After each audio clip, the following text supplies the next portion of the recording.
इस मूवी की शुरुआत में हमें एक ताकतवर इंसान फिनेस्ट और उसके चेले एंडी को दिखा जाता है। फिनेस्ट इस मर्तबा जंगल में एक ऐसे जाइंट पिग को पकड़ने आया था जो आए दिन गांव वालों की फसलों को नुकसान पहुंचाकर गांव वालों को तंग करता था। इस इतने बड़े पिग के सामने आकर भी बहादुर फिनेस्ट डरता नहीं और अपने साथी एंडी से कहता है, सबके लिए मैं हीरो हूं और इसे कंट्रोल करके मैं अपने पोजीशन बनाए रखना चाहता हूं। वो अब अपना वेपन लिए इस पिग पर हमला शुरू कर देता है, पर इन छोटे हमलों का इस पिग पर कोई असर नहीं था। एंडी भी फिनेस्ट की मदद के लिए इस पिग के ऊपर अपने भाले से जब हमला करता है, तो भाले पिग के नाक के अंदर जाता है। वो गुस्से से जाग जाता है। वो अपने गुस्से में एंडी को मारने के लिए बड़ा ही बेताब होता है, पर फिनेस्ट उसे रोकने के लिए सामने आ गया। उसने पूरा जोर लगाया पर पिग को रोक ना पाया। उल्टा पिग ने ही अपने थोड़े से जोर से उसे हवा में उड़ा दिया और फिनिस्ट दोबारा आकर पिग के ऊपर ही गिर गया। पिग को कंट्रोल करने के लिए एंडी ने फिनिस्ट के पास एक रस्सी फेंकी जिसे फिनिस्ट ने पकड़ भी लिया, लेकिन अगले ही पल वो पिग उड़ने लगा था। फिनिस्ट ने इसी रस्सी को उस पिग के दोनों पंखों को और उसके सींग के इर्द गिर्द बांधकर उसे अपने कंट्रोल में कर लिया और फिर उसे अपनी शहरों पर उड़ाते हुए ले गया गांव के अंदर। और जब सबने देखा कि इतने बड़े पिग को भी फिनेस्ट ने अपने कंट्रोल में कर लिया था, तो सारे अब फिनेस्ट के नारे लगाने लगे। इसी क्राउड के अंदर बाबा यागा नामी एक जादूगरनी भी थी जो फिनेस्ट से कहती है, अगर तुम्हारे अंदर इतना दम है तो तुम साबित करके दिखाओ। मेरे घर के सामने वाली नदी में एक बहुत बड़ा पत्थर आ गया है जिससे पानी आगे नहीं जा पा रहा। अगर तुम उसे हटा दो तो मैं तुम्हारा टैलेंट मान जाऊंगी। फिनेस्ट यह बात हल्के से लेता है कि मैंने इतने बड़े बड़े काम किए और तुम मुझे इतना सा काम करने को कह रही हो। वो अब अपने बहादुरी की किस्से सुनाने लगा तो यागा बोली, क्या पता इसमें से कितने असल हैं और कितने नकल। ये सुनकर सब हंसने लगे और फिनिस्ट गुस्से में चला गया अपनी घर। उसे अब यागा पर बहुत गुस्सा रहा था। आज सब उसकी बहादुरी की तारीफ करने के बजाय उसका मजाक उड़ाने लगे थे।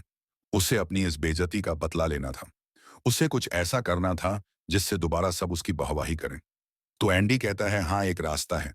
सामने वो जो टावर नजर आ रहा है ना, माना जाता है कि उसमें एक मनस्टर ने बहुत ही खूबसूरत लड़की को कैद किया हुआ है। वो लड़की आम नहीं बल्कि एक शहजादी है। अगर आप उस मॉन्स्टर को मारकर उस शहजादी को आजाद करवा ले तो आपके किस्से पूरी दुनिया में मशहूर हो जाएंगे। बस फिर क्या था, फिनेस्ट ने इरादा कर लिया उस मॉन्स्टर से लड़ने का और रात होते ही अपने साथी एंडी के स्टेज टावर के लिए निकल गया। और यहां आकर उसने देखा कि पहले से ही बहुत सारे वॉरियर्स उसी मॉन्स्टर को हराने के लिए आए थे, लेकिन उन्हें नाम का कोई लालच नहीं था। उन्हें लालच था शहजादी का और दौलत का। वो फिनिस्ट से पूछते हैं कि अगर हम सबने मिलकर उस मॉन्स्टर को हरा दिया तो शहजादी किसको मिलेगी। जिस पर फिनेस्ट ने कहा कि मुझे शहजादी का कोई लालच नहीं। और इन लोगों ने डिसाइड कर लिया कि ये लोग इकट्ठे उस मॉन्स्टर से लड़ेंगे।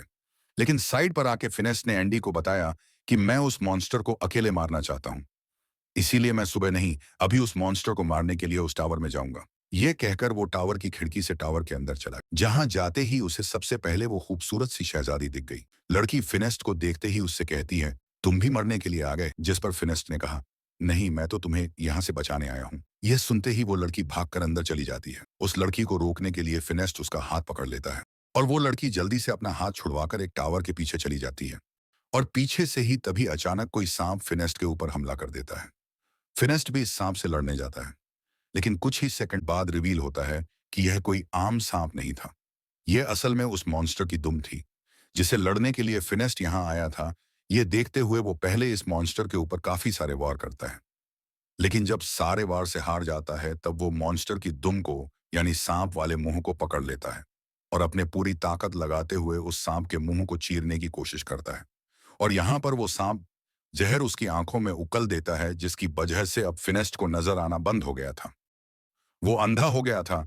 अंधा होने के बाद भी फिनेस्ट हार नहीं मानता और अपने पांव से टटोलते हुए अपना वेपन ढूंढ लेता है और दोबारा से उस मॉन्स्टर के ऊपर हमला करता है। लेकिन मॉन्स्टर तो अब जैसे सामने से गायब हो चुका था। फिनेस्ट हमला कर करके इस टावर को तोड़ने लग गया। टावर टूटने की आवाज से वो सारे के सारे वॉरियर्स भी उठ खड़े हुए और फौरन से टावर वाला मलबे पे आए। उन्होंने यहां देखा तो इन्हें ना तो वो मॉन्स्टर मिला और ना ही शहजादी मिली। बस मलबे में दबा फिनेस्ट को देखा। एंडी को जब पता चला कि फिनेस्ट की आंखें चली गई हैं, तो वो उसे लेकर अब उसके घर छोड़ देता है। फिनेस्ट बहुत ज्यादा एग्रेशन में था, गुस्से में था अपने आंखों के चले जाने की वजह से। उसकी यह हालत एंडी से देखा नहीं जाता और वह बाबा यागा के पास जाता है। उसने बाबा यागा को सब बताया कि किस तरह फिनेस्ट की आंखें चली गई हैं और वो उससे मदद लेने के लिए आया है। लेकिन बाबा यागा ने उसकी मदद करने के लिए साफ इनकार कर दिया, क्योंकि फिनेस्ट ने भी उसकी मदद नहीं की थी। यह बात जब फिनेस्ट को पता चली तो यह बहुत उदास हो गया। वक्त गुजरता रहा और एंडी ने भी उसके पास आना अब कम कर दिया था। वो अपने सारे काम किसी तरह करता था। बाहर जाकर फल भी खरीद के लाता था, लेकिन रास्ते में ही बच्चे उसका फल चुरा लिया करते थे, क्योंकि उसे नजर तो आता नहीं था। अब तो उसके पैसे भी खत्म होने लगे थे। एक दिन जब एंडी उसके घर आया तो उसने गुस्से में एंडी को खुद ही कह दिया कि तुम्हारे लिए मेरे पास कोई काम नहीं, तुम चाहो तो अपना दूसरा काम ढूंढ लो। यह सुनकर एंडी भी वहां से चला गया। दिन गुजरते रहते हैं, फिनेस्ट के सारे पैसे भी खत्म हो जाते हैं और वो दिन आन पड़ता है कि फिनेस्ट बाजार के गिरे हुए गले सड़े फल खाने पर मजबूर था। ऐसे ही एक दिन में उसे जब कोई गला सड़ा फल भी नहीं मिला तो वह अपनी बास्केट लेकर बाजार में बैठा था। बाबा यागा जब वहां से गुजरी तो उसने मजबूर फिनेस्ट को देखकर अपने बास्केट से कुछ खाने पीने का सामान उसकी बास्केट में रख लिया। इससे पहले कि वो दोनों कोई बात कर पाते, दिखाया गया कि उनके गांव में कुछ लुटेरों ने हमला कर दिया। ये लुटेरे यहाँ पर धड़ाधड़ लोगों को मार रहे थे। फिनेस्ट चाहे देख नहीं सकता था, पर यह सुन रहा था कि कैसे लोग मर रहे थे, तड़प रहे थे। अब जैसे ही लुटेरे उसके भी पास आते हैं तो वह लुटेरों की आवाज सुनकर उनके ऊपर हमला कर देता है। देख ना पाने के बावजूद भी उनकी आहटें सुन सुनकर वह एक वक्त में 2 से 3 डाकुओं से लड़ रहा था। यह देखते हुए दूसरा डाकू, जो कि घोड़े पर सवार था, वो फिनेस्ट को काबू करने के लिए उसके ऊपर रस्सी फेंकता है। लेकिन फिनेस्ट उसी की रस्सी पकड़कर उसी को घोड़े से नीचे उतर देता है। उसने इसे भी अपने तरफ खींच के खूब धुलाई की और अब डाकुओं ने उसको कंट्रोल करने के लिए पीछे से उसके ऊपर वार किया और वह वहीं पे बेहोश हो गया। उसे होश आया तो वो एक जहाज में था। उसकी गर्दन और हाथों को लकड़ी में बंद किया गया था, उसे कंट्रोल करने के लिए। और दिखाया गया कि इसी जहाज में उनके साथ बाबा यागा और लोग भी थे। कुछ देर बाद यहाँ पर एंडी भी आ जाता है, जो यहाँ आजाद घूम रहा था। बाबा यागा ने उससे पूछा, तुम आजाद कैसे? एंडी ने बताया, मैंने इन डाकुओं को यकीन दिलाया है कि मैं इनका मदद कर सकता हूँ और मैं उनके लिए तुम पर भी निगरानी रखूंगा, इसीलिए मैं आजाद हूँ। इस टाइम उसके पास एक सोने का चिराग भी था, जो वो उन डाकुओं से चुरा कर लाया था। वो कहता है कि मैं इसको बेचकर पैसा कमाऊंगा। जैसे ही वो इसे साफ करने के लिए रगड़ने लगता है तो उसमें से एक जिन बाहर निकल आया, जिसे देखकर सब लोग डर गए, यहां तक कि खुद एंडी भी गिर गया। नीचे का शोर सुनकर ऊपर से जब एक डाकू नीचे आया तो जिन ने उसको एक पंच लगाते हुए वापस ऊपर गिरा दिया। इसके बाद चिराग का जिन जब एंडी के पास आता है उससे उसके ख्वाहिश पूछने के लिए, तो एंडी उससे कहता ही कि वापस चिराग के अंदर चले जाओ। जिनके वापस चिराग में जाते ही ऊपर से एक डाकू आकर एंडी के गले पे तलवार रखते हुए उससे अपना चिराग वापस ले लेता है। खैर, कुछ देर बाद दिखाया जाता है कि यह लोग अरब पहुंच गए थे। डाकुओं ने अब इन सारे गुलामों को बेचने के लिए खड़ा कर दिया। वहां से एक आदमी नकाब और पोशाक में गुजरा, जिसने बाबा यागा, एंडी और फिनेस्ट को खरीद लिया। वो इन्हें लेकर अपने महल आ गया, जहां आकर यह लोग हैरान हो गए। इतने बड़े महल में रॉबर्ट्स काम कर रहे थे और यह बहुत पुराना जमाना था। फिर उस अमीर आदमी ने अपने मुंह से नाकाब हटाया और इन लोगों से कहा, हैरान मत हो, मैं एक साइंटिस्ट हूँ और ये रॉबर्ट्स मैंने ही इन्वेंट किया है, मैंने ही बनाए हैं। मैंने और भी बहुत सारी ऐसी मशीन्स बनाई हैं जिनसे इंसानों का भला हो सके और उनका काम आसान हो सके। फिनेस्ट भी यहाँ उसे अपने पास्ट की कहानी बताता है कि वो पहले एक बहुत ज्यादा ताकतवर इंसान था, लेकिन फिर अंधा होने के बाद उसकी लाइफ बहुत बेकार हो गई। साइंटिस्ट ने कहा, हाँ, मैंने तुम्हारे बारे में और बाबा यागा के बारे में सुना है, वरना मैं गुलामों को खरीद कर आजाद कर देता हूँ। खाने का टाइम हो रहा था। साइंटिस्ट अपने रॉबर्ट से इन लोगों के लिए खाना मंगवाता है और ये लोग बहुत इंप्रेसिव हो जाते हैं। यागा को लग रहा था कि यह कोई जादू है, जिस पर साइंटिस्ट बताता है, नहीं, मैं पिछले 500 साल से इनके ऊपर काम कर रहा था। यह सुनकर यागा हैरान हो जाती है और उनसे पूछते हैं, 500 साल से? आप अभी तक इतने जवान कैसे हैं फिर? साइंटिस्ट बताता है कि मैंने एक ऐसा लिक्विड भी तैयार किया है जो इंसानों को कई सालों तक जवान रखता है और उसी लिक्विड से मैंने अपनी उम्र भी बढ़ाई है, अपने आप को जवान भी रखा है और अपने काम को भी आगे बढ़ाया है। वो अब इन्हें अपना लैब दिखाने के लिए ले जाता है और फिर फिनेस्ट उससे पूछता है वो खास किस्म का लिक्विड अपने कैसे तैयार किया था, क्या उससे मेरी आंखें ठीक हो सकती हैं? साइंटिस्ट कहता है, उससे तो नहीं, लेकिन हाँ, तुम्हारे लिए मेरे पास कुछ और है। वो यहाँ पे उसे एक ग्लासेस देता है जिसकी मदद से एकदम से सारा कुछ फिनेस्ट को नजर आने लगा था। इससे वो बहुत जरा खुश हुआ। साइंटिस्ट उन लोगों से कहता है, साइंस के जरिए कुछ भी करना संभव है और जो लोग जादू का इस्तेमाल करते हैं और जादुई चीजें इस्तेमाल करते हैं वो दुनिया को नुकसान पहुंचाते हैं और उन नुकसान पहुंचने वाली चीजों को खत्म करने के लिए भी मैंने एक मशीन बनाई है। उनको एग्जाम्पल देने के लिए वो अब चिराग निकाल लेता है जो उसने लुटेरों से खरीदा था। यागा ने उसे वार्न भी किया कि तुम उससे दूर रहो, लेकिन साइंटिस्ट डरा नहीं और उसने चिराग को घिस दिया, जिसमें से जिनी बाहर निकला और फिर उसने अपने मशीन ऑन कर दी, जिस मशीन ने घूमते हुए जिनी को अपने अंदर सक कर लिया था। उसके खत्म होते ही साइंटिस्ट उन लोगों से कहता है, देखो मैंने इस जिनी को भी खत्म कर दिया। रात होने पर अब इस साइंटिस्ट को पता चलता है कि एक अजीब सा मॉन्स्टर उनके करीब की पहाड़ियों में दिखा गया है, जो आम इंसानों को नुकसान पहुंचा सकता है और उसे पकड़ना ही होगा। ये बात जब वो फिनेस्ट को बताता है कि उसका शेर जैसा मुंह है और दुम उसकी किसी सांप की तरह है, तो फिनेस्ट समझ गया ये वही है जिससे वह सामना कर गया था। उसने साइंटिस्ट से कहा, मैं जरूर आपके साथ इस मिशन में जाऊंगा क्योंकि मुझे अपना एक पुराना उधार चुकाना है।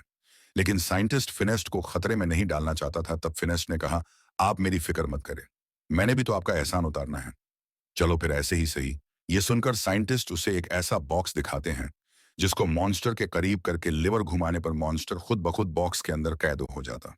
रात होने पर दिखाया जाता है कि चुपके से बाबा यागा साइंटिस्ट की लैब के अंदर जा घुसी।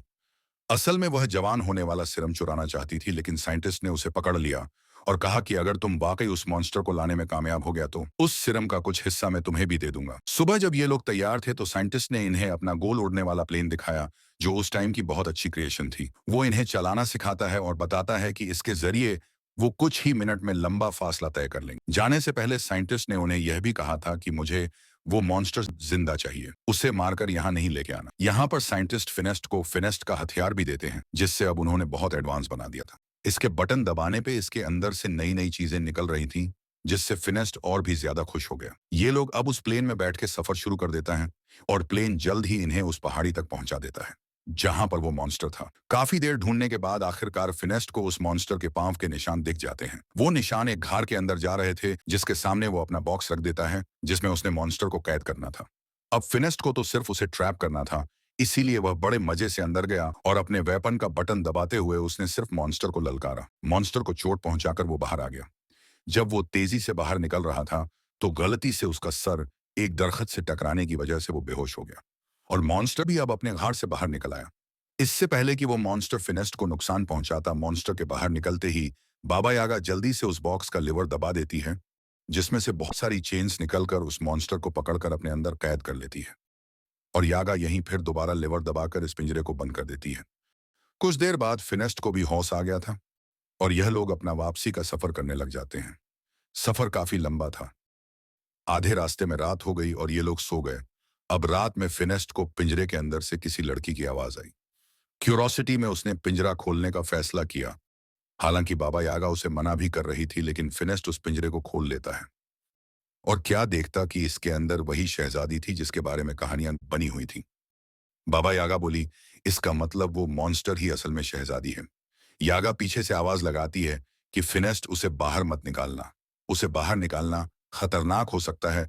लेकिन फिनेस्ट उसकी नहीं सुन रहा था क्योंकि उसे शहजादी पसंद आ गई थी। इससे पहले कि वह हाथ पकड़कर शहजादी को वहां से बाहर निकाल लेता, पीछे से बाबा यागा लिवर घुमाकर उस पिंजरे को दोबारा से बंद कर देती है और फिनेस्ट भी अंदर ही कैद हो जाता है। अंदर हम देखते हैं कि वह लड़की फिनेस्ट को अपना हाथ नहीं पकड़ाती और बताती है कि मुझ पे एक कर्ज है, जब भी मेरा हाथ कोई आदमी पकड़ता है तो मैं उस जंगली मॉन्स्टर में बदल जाती हूँ। लेकिन मैं बुरी नहीं हूँ, मैं जल्दी किसी को नुकसान नहीं पहुंचाती जब तक कोई मुझे नुकसान पहुंचाने की कोशिश न करे।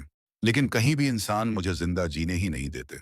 नेक्स्ट सीन में हम साइंटिस्ट को देखते हैं जिसने एक किसान की बिल्ली चुराई थी। किसान उससे भीख मांगने लगा कि यह बिल्ली कुछ नहीं बिगाड़ती है, हमारा हमें फायदा ही देती है। रात में यह बिल्ली रोशन हो जाती है जिससे हमारा घर जगमगाता है। लेकिन किसान की बात कोई नहीं सुनता और साइंटिस्ट उसकी बिल्ली को ले जाकर उसी मशीन के नीचे रख देते हैं जो किसी भी चीज की जादुई ताकत खींच लेता है। और इस तरह उस मशीन ने उस बिल्ली की जादुई ताकत भी खींच ली और उस बिल्ली की जदू से जितना भी सिरम निकलता है उसे जाकर अपने लॉकर में रख देता है, जहां हमें देखने को मिला कि उसने पहले से ही बहुत सारा सिरम इकट्ठा किया हुआ था। यहाँ पर फिनेस्ट और शहजादी को एक दूसरे से प्यार होने लगा है। बाबा यागा और एंडी उन्हें लेकर आ रहे हैं साइंटिस्ट के पास। ये लोग जब साइंटिस्ट के पास पहुंचे तो लैब से दूर खड़े होकर ही साइंटिस्ट देखने लगे। उन्होंने क्या देखा कि साइंटिस्ट ने एक जादुई परिंदे का सारा जादू खींच लिया और उसे सिरम बनाकर अपने रॉबर्ट्स में डाल दिया। यानी ये रॉबर्ट्स उसके कोई इन्वेंशन नहीं था। ये रॉबर्ट्स भी जादू से चल रहे थे, जिस जादू को वो दूसरी जादुई चीजों से निकाला करता था। बाबा यागा गुस्से में अब उसके सामने आती है और उससे कहती है, तुम झूठे हो, तुम्हारा ये सब काम तुम्हारा इन्वेंशन नहीं है।